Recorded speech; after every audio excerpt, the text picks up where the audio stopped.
লাউ এবং গোস্ত একসাথে খেলে কি হয়? আল্লাহ রাসূল সাল্লাল্লাহু আলাইহি সাল্লাম লাউ এবং গোস্ত কেন একসাথে খেতেন এবং কেন এটা পছন্দ করতেন? বর্তমান বিজ্ঞান হতবাক আল্লাহ রাসূলের এই খাবারগুলো নিয়ে গবেষণা করে। আল্লাহ রাসূলের পছন্দের তালিকায় যত খাবার আছে প্রত্যেকটা খাবার বিজ্ঞানরা রিসার্চ করে আশ্চর্য যে এটা কিভাবে সম্ভব। বিশ্বনবীর পক্ষে মরুভূমির প্রান্তরে জন্ম নিয়ে এত বৈজ্ঞানিক বিষয়গুলো তার জানা। লাউ এবং গোস্ত এটা আল্লাহ রাসূল খুবই পছন্দ করতেন একসাথে খাওয়ার জন্য। এক হাদিস ইবনে মাজাহ শরীফের 3302 নম্বর এবং 3303 নম্বর, এই দুইটা হাদিসের মধ্যে এই বিষয়গুলো বর্ণনা করা হয়েছে। 3302 নম্বর হাদিসের মধ্যে আল্লাহ রাসূল সাল্লাল্লাহু আলাইহি ওয়াসাল্লাম বলেন, আবু হুরায়রা থেকে হাদিসটি বর্ণনা করা হয়েছে এবং আনাস রাদিয়াল্লাহু তাআলা থেকে হাদিসটা বর্ণনা করা হয়েছে। পরের হাদিসটা যে ইউহিব্বুল করা, আল্লাহ রাসূল সাল্লাল্লাহু আলাইহি ওয়াসাল্লাম ইউহিব্বুল করা, তিনি লাউ খুব পছন্দ করতেন। তার পছন্দনীয় তালিকায় যত খাবার ছিল তার মধ্যে লাউ ছিল অন্যতম। এটা জান্নাতি খাবার, এটা খুব সুস্বাদু একটি খাবার, আল্লাহ রাসূল খাইতেন। এজন্য আমরাও লাউকে পছন্দ করব।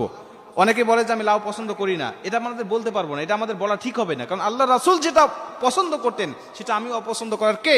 আমি বলতে পারি যে আমি এটা খাই না, এটা বলতে পারেন, কিন্তু আপনি কখনো বলবেন না যে আমি এটা অপছন্দ করি বা এটা পছন্দ করি না, এটা কখনো বলতে পারবেন না, কারণ আল্লাহ রাসূল এটা পছন্দ করেন। 3303 নম্বর হাদিসের মধ্যে আল্লাহ রাসূল সাল্লাল্লাহু আলাইহি ওয়াসাল্লাম এই হাদিসটা একটি ঘটনা বর্ণনা করা হয়েছে লাউ এবং গোস্ত সম্বন্ধে, যে আনাস রাদিয়াল্লাহু তাআলা আনহুকে তার মা এক ঝুড়ি খেজুর দিলেন, তাজা খেজুর দিলেন এক ঝুড়ি, এবং বললেন যে এটা তুমি আল্লাহ রাসূলের দরবারে পৌঁছে দাও। আনাস রাদিয়াল্লাহু তাআলা আনহু খুশি মনে তিনি এক ঝুড়ি তাজা খেজুর নিয়ে আল্লাহ রাসূলের দরবারে উপস্থিত হলেন, কিন্তু এসে দেখেন যে আল্লাহ রাসূল সে দরবারে উপস্থিত নেই বা বাসায় উপস্থিত নেই। আল্লাহ রাসূল তার একজন মুক্ত দাসের বাসায় দাওয়াত খাওয়ার জন্য তিনি গিয়েছেন, তার খোঁজ নেওয়ার জন্য। নিকটেই বাড়ি হওয়ার কারণে আনাস রাদিয়াল্লাহু তাআলা আনহু তার খোঁজ নিয়ে চলে গেলেন তার বাসায়। গিয়ে দেখলেন যে আল্লাহ রাসূল খেতে বসেছেন, দাওয়াত খাচ্ছেন। যিনি দাওয়াত দিয়েছেন উনি রান্না করেছেন আল্লাহ রাসূলকে খাওয়ানোর জন্য এই গোস্ত দিয়ে লাউয়ের মধ্যে গোস্ত দিয়ে আল্লাহ রাসূলের জন্য তিনি খাবারটা রান্না করেছেন, কারণ এটা আল্লাহ রাসূলের ফেভারিট খাবার ছিল, খুব প্রিয় খাবার ছিল, এই জন্য তিনি জানতেন এর জন্য খাবারটা রান্না করেছেন। আনাস রাদিয়াল্লাহু তাআলা আনহু বলছেন, আমি যাওয়ার পরে দেখি যে আল্লাহ রাসূল এগুলো খাচ্ছেন।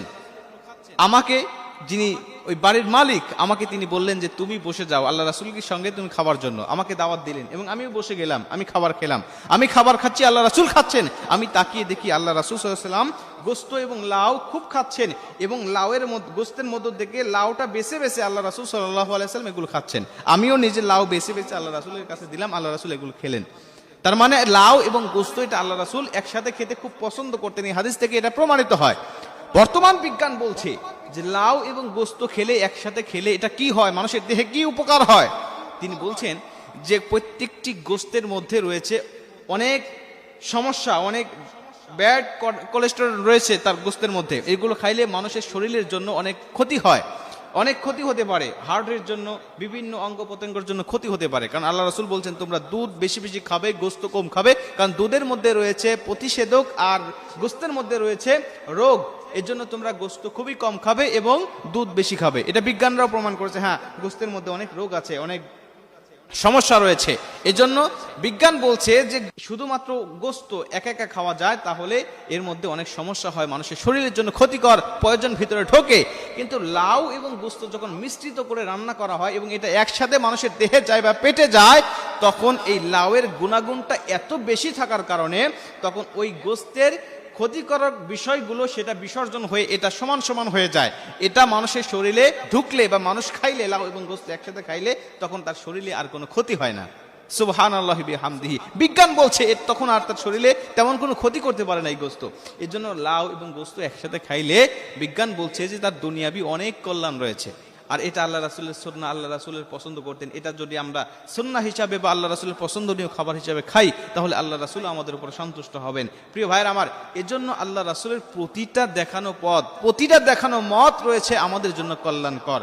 আমরা অনেক কিছুই অপছন্দ করতে পারি, কিন্তু আল্লাহ রাসূল যেটা পছন্দ করেছেন এর মধ্যে আমাদের জন্য কল্যাণ রয়েছে।